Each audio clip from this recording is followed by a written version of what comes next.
So after this lesson, you can keep subscribers engaged by reminding them why the product matters to them. So one of the things that you can do is keep the experience fresh. So habits break when the product feels a bit stale, people are bored with it, or they maybe feel like they've reached the maximum limit of what they can actually do with this product. One of the things you can do to alleviate that is to continue to highlight new or underused features. You can also rotate entry points to the product and reframe existing values for new contexts or seasons. And I'll give you a nice case study on that later on. So for Lifesum, they send this welcome email that highlights new features for premium users. Lifesum lets users know that it significantly improved its food tracking feature, for example, to make it easier for users to track their intake. Now, somebody that maybe had friction with that feature before and potentially dropped off might receive this email and want to come back and try again. It's also important to make the next step in the user journey obvious, and that's where personalization can come in. Personalization can involve recommending the most relevant action or content.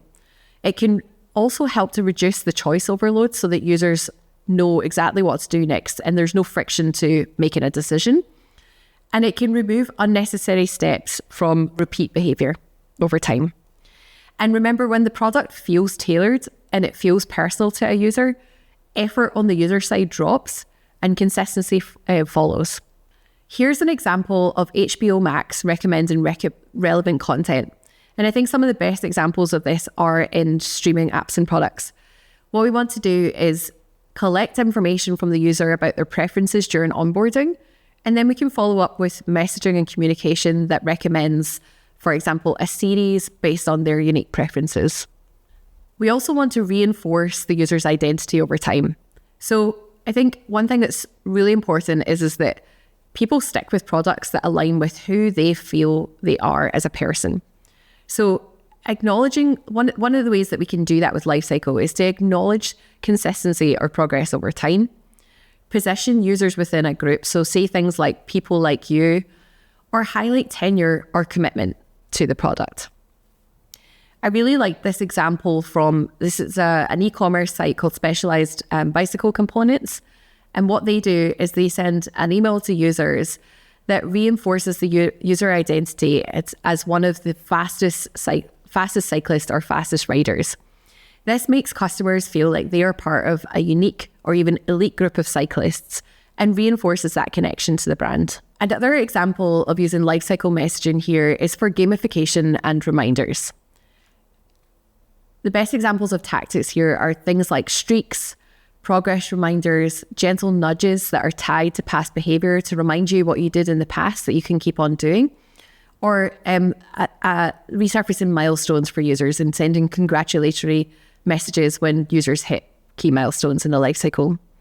One thing though I want you to note is that each product will have a natural usage frequency, and we don't want to, with marketing or with lifecycle messaging, try to beat that natural frequency or get users to use the product more. Because the theory is that for every product, the usage will be, as we say, natural, right? So a really good example of that is in sort of women's health or period tracking apps. The majority of users are going to be looking at the data or logging data once per month. And no matter how many times you message a user, they don't have a need out within that once per month. So if you continue to message, even though it doesn't fit the natural frequency pattern, then all you're going to do is annoy users and promote churn. So it's important to pay attention to what is the natural usage and what feels right and normal for your exact product. Here's an example of gamification in streaks. And I think Duolingo is one of the most famous examples of an app that uses this. They surface push, email, and in-app messaging to reinforce the streak achievements and to re-engage users to keep on learning with the product. Despite all of these examples, I also want you to think and to take away that it's okay to say nothing when the user is performing what we want them to perform in the product. They are already active, they're engaged, they've got a habit, and they're happy. I think it's also important to know when to back off, because again, if somebody knows what they're doing, but they're constantly getting spammed with messages that say meditate, meditate, meditate, or whatever it is, that again is going to cause annoyance and is going to promote churn over time. So that's just something that I want you to be mindful of as well. Let's think about as well when value becomes hard to replace.